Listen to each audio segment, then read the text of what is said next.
Olá, amigos e amigas! A partir de agora, vamos falar sobre os principais direitos da pessoa com TEA e os meios práticos para efetivar esses direitos, com uma linguagem objetiva e acessível para que você, autista, pai, mãe, educador e profissional da saúde, possa auxiliar e ser auxiliado, ok? Vamos ter como base nesse momento a legislação federal, que obriga que todas as pessoas e entidades, públicas ou privadas, sigam essas regras, que são o mínimo que devem fazer para garantir a inclusão do autista. No Brasil, o principal marco para o direito da pessoa com espectro ocorreu no ano de 2012, quando foi publicada a Lei 12.764. Essa lei, também chamada de Lei Berenice-Piana, é uma lei curta, com apenas 8 artigos e que institui a Política Nacional de Proteção às Pessoas com Transtorno do Espectro Autista. Essa mesma lei, no parágrafo 1º, artigo 1º, traz definição legal sobre quem é a pessoa no espectro, que é caracterizada por deficiência persistente clinicamente significativa da comunicação e da interação social, manifestada por deficiência marcada de comunicação verbal e não verbal, usada para interação social, ausência de reciprocidade social, falência em desenvolver e manter relações apropriadas ao seu nível de desenvolvimento. E ainda, padrões restritivos e repetitivos de comportamentos, interesse e atividades manifestados por comportamentos motores ou verbais estereotipados, ou por comportamentos sensoriais incomuns, excessiva aderência à rotina e padrões de comportamento ritualizados, interesses restritos e fixos. Então, para a lei, essas são as síndromes clínicas que só podem ser laudadas por um profissional da medicina, tal como neurologistas para sintomas de doenças degenerativas, pediatras nos sinais típicos de desenvolvimento infantil ou psiquiatras para análise dos traços de distúrbios mentais. Logo, apesar de certos profissionais de saúde terem um papel imprescindível no tratamento do autismo, não podem eles dar laudo ou atestar em tal condição, como por exemplo os psicólogos ou terapeutas ocupacionais, pedagogos ou fonoaudiólogos. Repito, o trabalho desses profissionais é importantíssimo, mas não podem eles laudar o TEA, lá com base no CID-10 e F34. Só médico especialista pode fazer, certo? Então, se você, educador ou profissional da saúde, por sua experiência profissional, desconfia que alguém possa estar dentro do espectro, sugira essa pessoa, seus responsáveis, que seja realizado um atendimento por um médico especialista, até para que você não seja responsabilizado por infração ética por seu conselho de classe, certo?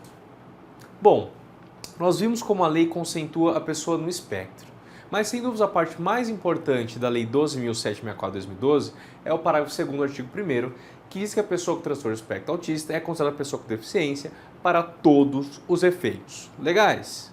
Muitas pessoas se espantam com essa taxação legal de deficiência para o autista, pois sabemos que muitos autistas são extremamente funcionais. Mas aqui sempre digo que temos que ver a deficiência como da sociedade, que em sua maioria não sabe lidar com o autista e acaba criando barreiras para a pessoa no espectro exerça e desenvolva a sua independência. A questão é que ter esse respaldo legal para a pessoa com TEA, seja considerada pessoa com deficiência, traz ao autista e à sua família diversos mecanismos de proteção que auxiliam direta ou indiretamente o desenvolvimento daquela pessoa. Isso porque em 2015 foi sancionada aqui no Brasil a Lei 13.146, conhecida como o Estatuto da Pessoa com Deficiência, ou Lei Brasileira de Inclusão, que é uma lei extensa com mais de 100 artigos que traz direitos que vão desde atendimento prioritário a benefícios de habitação, saúde, educação, trabalho e até definição de crimes contra a pessoa com deficiência. E por conta da Lei 12.764/2012, todos esses dispositivos do Estatuto da Pessoa com Deficiência são aplicados à pessoa no espectro. Dentro de todos esses direitos, um dos nossos focos aqui é sobre os direitos relacionados à saúde. Primeira questão quando falamos no tratamento da pessoa com TEA é que, ao completar 18 anos de idade, deve haver o consentimento prévio do autista para qualquer terapia ou tratamento de saúde. Isso porque o Código Civil, a partir de 2015, considera os deficientes e, portanto, a pessoa com autismo plenamente capaz para exercer os atos da vida civil. Ou seja, é o autista quem decide o que fazer ou não de sua vida a partir de 18 anos de idade.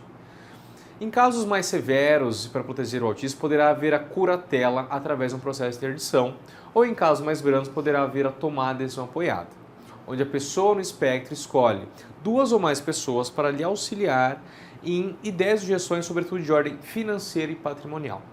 Tudo isso, repito, a partir dos 18 anos, ok? Bom, as dúvidas mais recorrentes que chegam aos profissionais do direito diz respeito aos planos de saúde. Primeira coisa, os planos de saúde não podem se recusar a aceitar o autista no contrato, muito menos cobrar mais caro pelo mesmo serviço ofertado. Segunda indagação, o autista tem carência para ser cumprido no plano de saúde? Ou seja, tem um período de espera para começar a usar o serviço do plano de saúde? A resposta é sim, como qualquer outra pessoa. A Lei 9.656 de 98 determina o prazo máximo de 180 dias para que se realize qualquer atendimento clínico a qualquer pessoa, exceto os casos de urgência e emergência, com o prazo de 24 horas.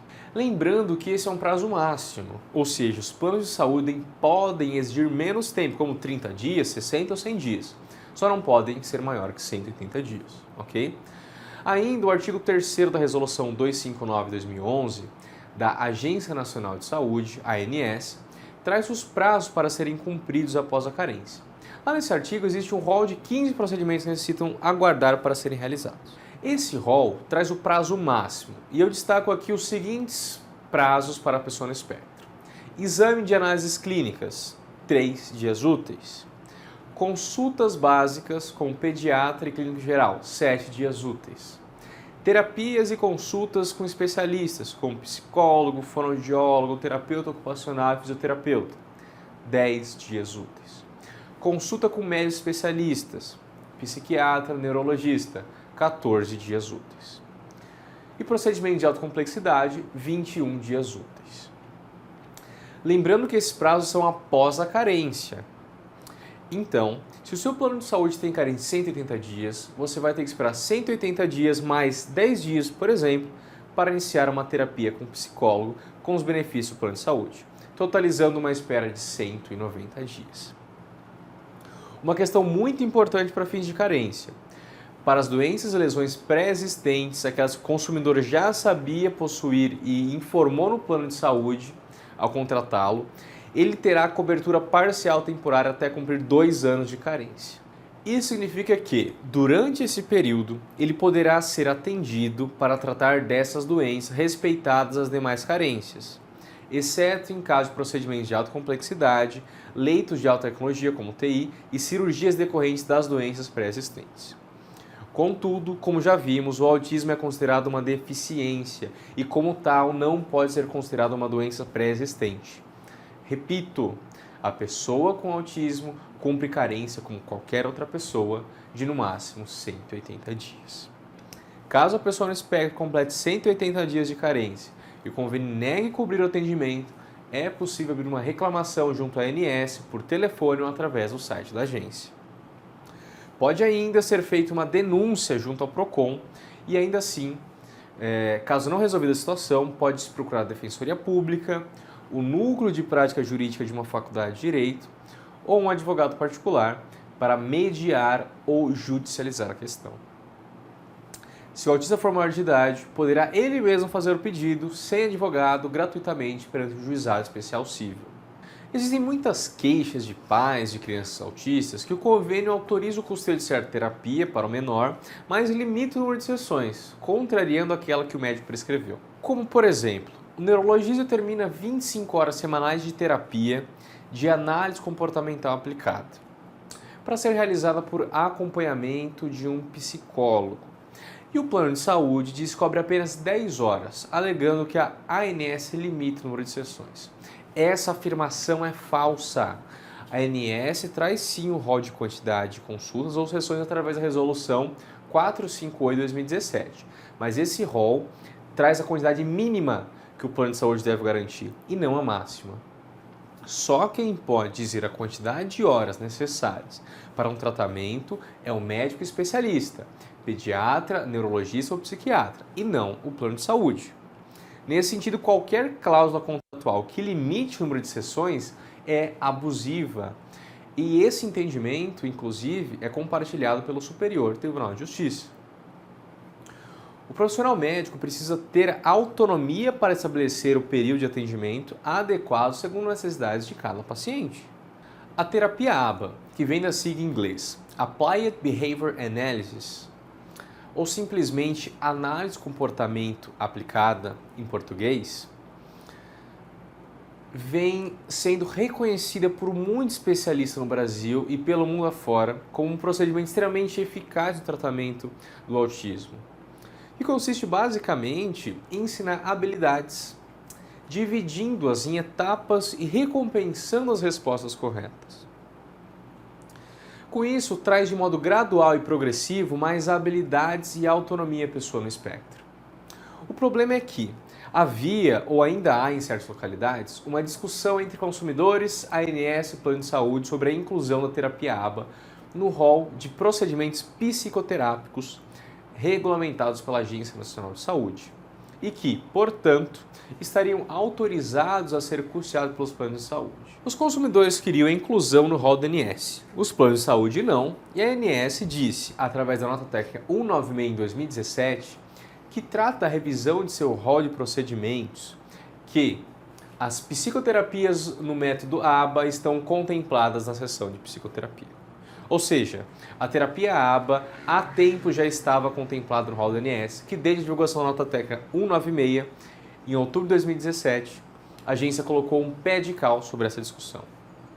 Ainda assim, infelizmente, alguns convênios médicos se negam a custear essa terapia, o que evidentemente é ilegal e passível de reclamação na ANS, no PROCON e até de judicialização. O que vem ocorrendo com certa frequência é que os planos de saúde não têm em sua rede credenciada profissionais capacitados para trabalhar com pessoas no espectro. Ou têm esses profissionais, mas esses estão indisponíveis para o atendimento na quantidade de tempo necessária à terapia.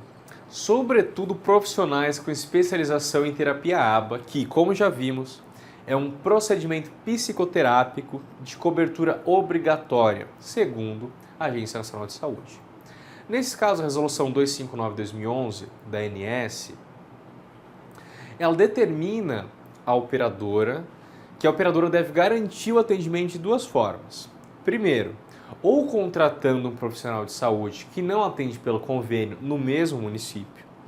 Ou segundo, contratando um profissional de saúde que atende ou não pelo convênio nos municípios vizinhos ou na região de saúde a qual faz parte o município. Nesse caso, o convênio médico deverá garantir o transporte do beneficiário até um prestador apto a realizar o devido atendimento, assim como seu retorno à sua localidade de origem. Caso o plano de saúde assim não faça, o paciente poderá pagar o próprio bolso as terapias e depois será reembolsado integralmente pelo convênio com correção monetária e juros. Alguns planos de saúde estão fazendo tudo correto, fazendo o convênio do autista em qualquer custo adicional, custeando a terapia ABA sem limitar a quantidade de sessões, indicando o profissional de saúde fora da área credenciada se o preciso for. Mas tem custeado o tratamento com um profissional que não é especialista, nem em autismo, muito menos em ABA. Esse é outro problema. Portanto, o que sugiro aos pais dos menores de idade é: caso não conheça o profissional de saúde indicado pelo seu plano, solicite a ele se possui especialização nesses temas. Por outro lado, o que eu sugiro aos profissionais de saúde é: exibam essa qualificação. Uma terapia feita por quem não é especialista traz prejuízos ao paciente e ao plano de saúde, pois a quantidade de horas de intervenção terapêutica será muito maior no futuro próximo. A responsabilidade dos profissionais de saúde, como psicólogos, terapeutas ocupacionais, ela é grandiosa, por ter impactos para o resto da vida, sejam esses impactos positivos ou negativos. Por uma questão de amor ao próximo e, sobretudo, de ética profissional, não aceite pacientes autistas se você não sabe como trabalhar as ferramentas indicadas pelo médico. O direito à saúde está previsto na Constituição da República como um direito social fundamental, cujo acesso deve ser universal e igualitário, sendo responsabilidade do Estado garantir, por meio das políticas públicas, ações práticas que efetivem esse direito. A saúde não tem preço, mas sua efetivação tem custo. E pensando nisso, através do Sistema Único de Saúde, o SUS, o Estado chamou para si a responsabilidade de garantir o acesso gratuito de medicamentos às pessoas, incluindo, obviamente, as pessoas com deficiência e, consequentemente, as pessoas no espectro autista. Para ter acesso ao medicamento gratuito através de pedido administrativo, é preciso ter um cartão do SUS, ter um comprovante de residência, ter a receita médica com o nome do princípio ativo do remédio, ou seja, pelo nome genérico e não pelo seu nome comercial. A receita médica não precisa ser do médico do SUS, certo? E por último, que o medicamento, de acordo com o princípio ativo, esteja na lista de dispensação gratuita pelo SUS, com eficácia comprovada pela Anvisa. Caso não preenchido algum desses requisitos do pedido administrativo, sobretudo os casos de medicamento não inclusos na lista do SUS, poderá o paciente ajuizar um processo contra o município, contra o Estado ou contra a União. Segundo o STJ, o Superior Tribunal de Justiça, em julgamento do recurso repetitivo 106, a partir de 21 de nove de 2018, a concessão dos medicamentos não incorporados nos atos normativos do SUS exige a presença cumulativa dos seguintes requisitos. Primeiro, comprovação por meio de laudo médico, fundamentado e circunstanciado, expedido por médico que assiste o paciente, da imprescindibilidade ou necessidade do medicamento, assim como da ineficácia para o tratamento da moléstia dos fármacos fornecidos pelo SUS. Segundo, demonstrar incapacidade financeira de arcar com o custo do medicamento prescrito. Terceiro, demonstrar a existência de registro de medicamento da Anvisa, observados os usos autorizados pela agência. Amigos e amigas, era isso que eu tinha para falar sobre os direitos da saúde da pessoa com espectro autista. Temos muitos direitos conquistados nos últimos anos que garantem que muitas pessoas no espectro se desenvolvam com o mínimo de dignidade possível. Agora, o que temos que fazer é exigir o cumprimento desses direitos dos responsáveis, gerando a conscientização necessária para a inclusão desse mundo azul. Bom, assim como os planos de saúde não podem se recusar a celebrar um contrato com o autista, os gestores escolares, seja da rede pública, seja da rede privada, não podem negar a matrícula da pessoa no espectro, tá? Desde a educação básica até o ensino superior.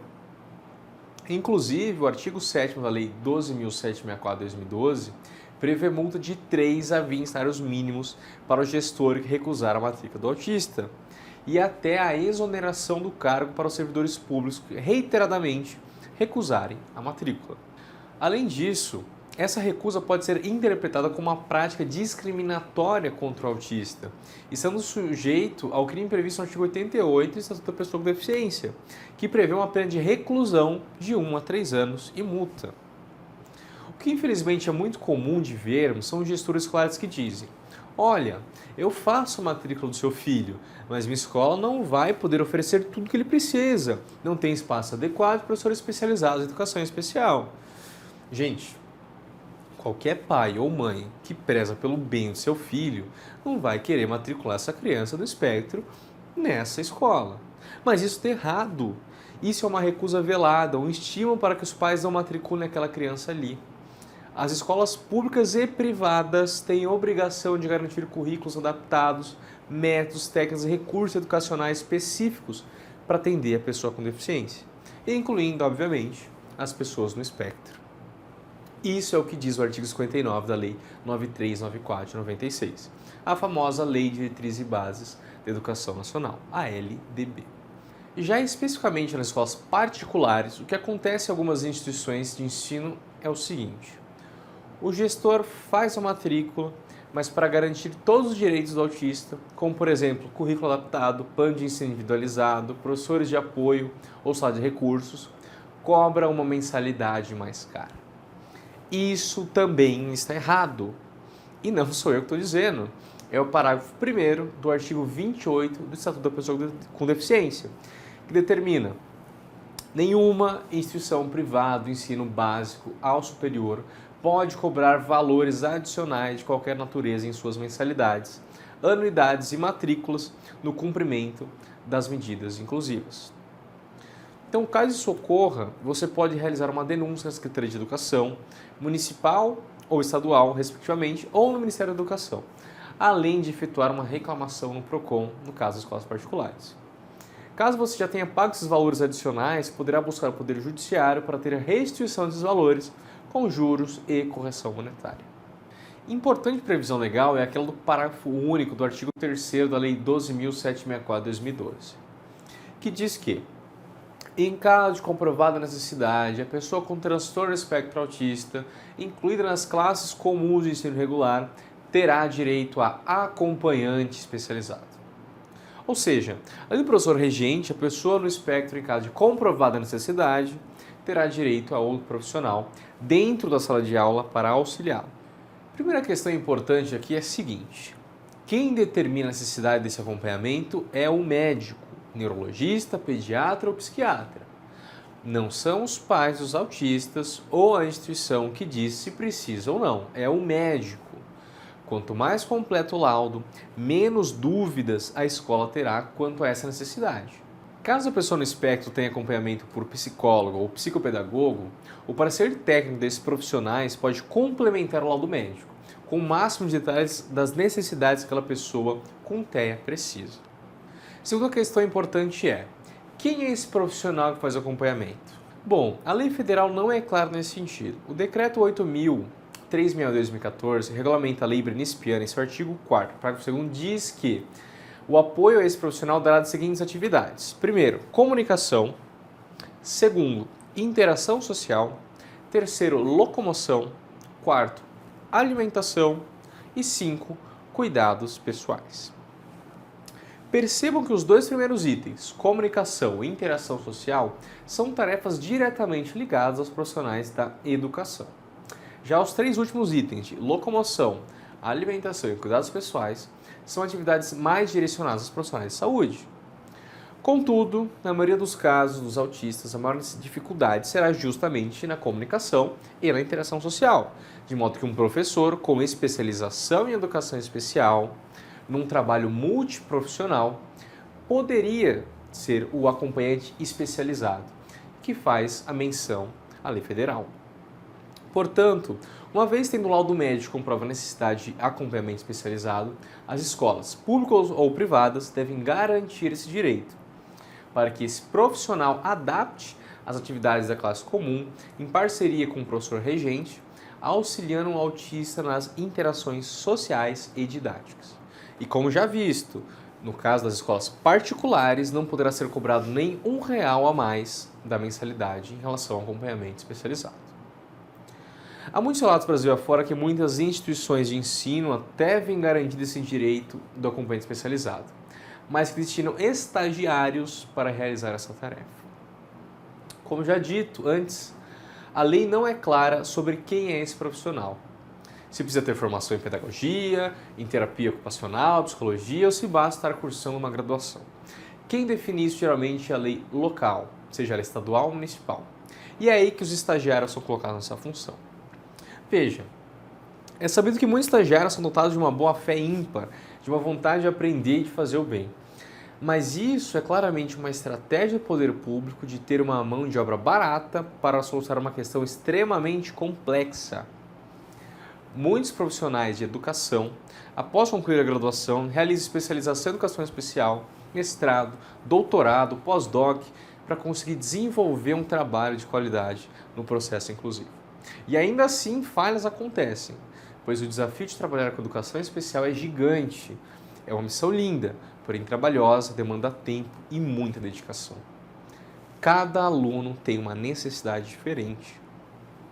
Não me parece que grande parte dos estagiários do segundo ou terceiro ano da faculdade terá habilidade técnica para fazer esse acompanhamento especializado. Não é um curso de 30 horas no final de semana que torna alguém especialista, tá?